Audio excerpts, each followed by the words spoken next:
بسم اللہ الرحمن الرحیم۔ ایک دفعہ حضرت عیسیٰ علیہ السلام کا گزر ایک ایسی بستی پر ہوا جس میں عنایت سرسبز و شاداب شجر لہلہا رہے تھے اور صاف ستھرے پانی کے چشمے ابل رہے تھے۔ بستی والوں نے حضرت عیسیٰ علیہ السلام کی بہت عزت و تکریم کی اور حضرت عیسیٰ کو اس بستی کے رہنے والوں کی حسن عبادت سے بہت تعجب ہوا۔ اس کے بعد حضرت عیسیٰ علیہ السلام کا وہاں کوئی 3 سال کے بعد پھر گزر ہوا تو کیا دیکھتے ہیں کہ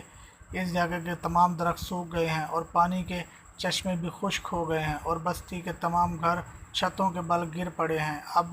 اس بستی کا یہ حال دیکھ کر حضرت عیسیٰ علیہ السلام کو بہت تعجب ہوا تو اللہ تعالیٰ نے وحی کے ذریعے آپ کو بتایا کہ اے عیسیٰ، اس بستی کے اجڑ جانے کی وجہ یہ ہے کہ ایک مرتبہ ایک بے نمازی کا یہاں سے گزر ہوا جس نے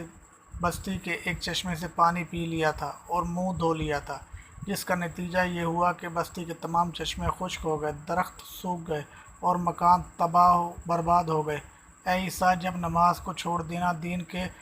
ڈھہ جانے کا سبب ہو سکتا ہے تو پھر یہ دنیا کی ویرانی کا سبب کیوں نہ ہو؟